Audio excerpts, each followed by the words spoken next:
अस्सलामुअलैकुम स्टूडेंट्स और स्टूडेंटियों, कैसे हैं आप लोग। आज हम डिस्कस करने लगे हैं जी क्वेश्चन ए कंसेप्चुअल चैप्टर 11 में how can the electric potential be high when the electric potential energy is relatively low. तो बच्चों, इस सवाल में पूछना चाह रहा है ऐसी कौन सी सिचुएशन है, ऐसा कब हो सकता है कि इलेक्ट्रिक पोटेंशियल हाई हो जबकि इलेक्ट्रिक पोटेंशियल एनर्जी लो हो। तो आइए इसको समझते हैं। तो ओके जी स्टूडेंट, हमारे क्वेश्चन में हमें क्वेश्चन की तरफ जाने से पहले, इसके आंसर को देने से पहले मैं आपको दो चीजें बता दूं। क्वेश्चन में दो चीजों का जिक्र किया गया है। उसमें कहा गया है electric potential and electric potential energy. पहले तो हमें यह समझना है कि इन दोनों में फर्क क्या है। अक्सर स्टूडेंट्स कहते हैं सर ये दोनों तो सेम है। ऐसा नहीं है बच्चों, इन दोनों में फर्क है। तो पहले हम देखते हैं इलेक्ट्रिक पोटेंशियल क्या होता है। इलेक्ट्रिक पोटेंशियल बच्चों कहते हैं वर्क डन करना to bring a unit positive charge to that point from infinity. Infinity से किसी पॉजिटिव चार्ज को आप उठाकर किसी अपने जो स्पेसिफिक पॉइंट है वहां तक लाने के लिए जो आप वर्क डन करते हैं उसको हम कहते हैं इलेक्ट्रिक पोटेंशियल।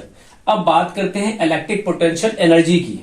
इन दोनों बड़ा माइनर सा डिफरेंस है। इसमें डिफरेंस क्या आ रहा है, पोटेंशियल एनर्जी को कहते हैं energy needed to move a charge, ठीक है, against the electric field. Electric field के अगेंस्ट काम करने को पोटेंशियल एनर्जी कहते हैं। जैसे कि अगर मैं आपको एक बात करूं, ये पॉजिटिव है, positive positive positive positive, negative negative negative negative, ठीक है। अब आपके पास यूनिट पॉजिटिव चार्ज है तो आप क्या करेंगे, इसको मूव कराएंगे इस तरफ। क्यों? क्योंकि फील्ड किस तरफ है, पॉजिटिव टू नेगेटिव होती है। मैंने कहा मूव करा इसको, तो ये है आपका पोटेंशियल, इलेक्ट्रिक पोटेंशियल एनर्जी। ये वाली बात तो और ही है, ये मैंने आपको बड़े डिटेल में पढ़ाया है कि इन्फिनिटी से आप इस पॉइंट के अंदर लेके आते हैं। आपको इन दोनों के अंदर समझ आ गया फर्क। आगे चलते हैं। पोटेंशियल एनर्जी को हम, जो एनर्जी है, एनर्जी को हम जो है इसमें इलेक्ट्रॉनिक्स में हम डिनोट करते हैं यू से, जबकि पोटेंशियल को हम डिनोट करते हैं वी से। इन दोनों का अगर हम रिलेशनशिप देखें तो वो ये बनता है, जो कि आपने वोल्टेज का फॉर्मूला भी पढ़ा है पोटेंशियल का, कि V is equal to U upon Q. U is basically the work done और इसको हमने डिनोट किया है U से। आप देखें हमारे क्वेश्चन में उसने कहा था कि ऐसी सिचुएशन बताओ कि ये मैक्सिमम हुआ हुआ हो लेकिन पोटेंशियल एनर्जी क्या हो, लो पर। अब इधर से हमें कुछ समझ नहीं आ रही, तो मैंने इसलिए आपकी सिंप्लिसिटी के लिए क्या किया कि Q को अलग कर लिया, जैसे कि मैंने ये किया है। Q को मैं इस तरफ लिया है, V को मैंने वहां जाके क्या कर दिया, डिवाइड कर दिया। अब बच्चों में यहां से एक रिलेशनशिप डेवलप कर लेता हूं कि Q देखें इक्वल टू के जो ऊपर चीज आती है वो डायरेक्टली प्रोपोर्शनल होती है, जो नीचे आती है वो इनवर्सली होती है। मैंने यहां पर दो रिलेशनशिप आपके सामने बना दिए हैं। देखें, एक रिलेशनशिप मैंने ये बनाया है और एक रिलेशनशिप मैंने ये बनाया है। इस वाले रिलेशनशिप में मैं क्या कह रहा हूं कि Q is directly proportional to U और Q is inversely proportional to V। अब जरा गौर कीजिएगा, बहुत इंपॉर्टेंट बात।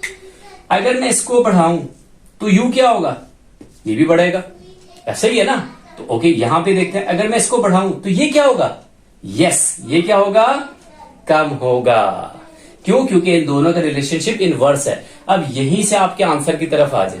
उसने क्या कहा है, पोटेंशियल ये हाई हो और ये लो के ऊपर हो। तो बच्चों इनवर्स कर लेते हैं ना। आप देखें ये दोनों तो आपस में डायरेक्टली है ना, कि अगर ये बढ़ा तो ये भी बढ़ेगा। हमें तो इसके बारे में इसको बढ़ाना है। तो देखें, मैं यहां से रिमूव किया, इसको मैंने बढ़ा दिया, तो मुझे बताओ ये ऊपर नहीं जाएगा?